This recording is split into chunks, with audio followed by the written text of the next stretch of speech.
Hello বন্ধুরা, আজকে আমি করতে চলেছি গন্ধরাজ কাতলা ভাপা। তো কিভাবে করছি তোমাদের সেটাই আমি দেখাবো। কাঁচা লঙ্কা, নুন, আদা, রসুন বাটা দিয়ে আর তার সঙ্গে একটু গন্ধরাজ যে লেবুর রস দিয়ে আধ ঘন্টা আগে ম্যারিনেশন করে রেখে দেবো।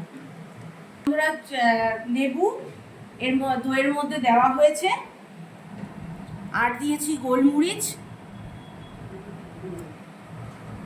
নুন। যেহেতু কাতলা মাছটা একটু বড় বড় তাই আমি দুভাগে করছি, দু জায়গায় করছি। আর নুন দেওয়া হয়েছে।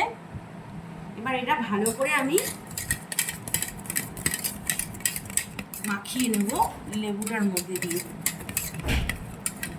আগে থেকে করে রাখা আদা, রসুন, লঙ্কার পেস্ট 1.5 চামচ করে আপনারা দেবেন। আমি 1.5 চামচ করে, মানে দুটো মাছে, বড় বড় যেহেতু মাছ, তো আমি 1.5 চামচ করে। গন্ধরাজ লেবু দেওয়া হলো। ঘন্টা বাদে রেখে দেওয়ার পরে এইবার আমি মাছগুলো ভালো করে মাখিয়ে নিচ্ছি। যেহেতু বড় বড় মাছ, ওই জন্য আমি দু জায়গায় করব।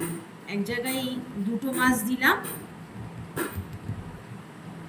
স্কিনটা আমি একটু ঘষে দেবো এর মধ্যে, যাতে ভালো গন্ধটা। আর তেল দেওয়া হলো। এইটা হচ্ছে, এবার আমি ভাপাতে বসাবো। এর মধ্যে তোমরা পাতাও দিতে পারো। হালকা করে স্কিন একটু দিয়ে দিলাম। ভাপাতে দেওয়া বসানো হলো, সব মাখিয়ে আপনাদের তো দেখিয়েছি।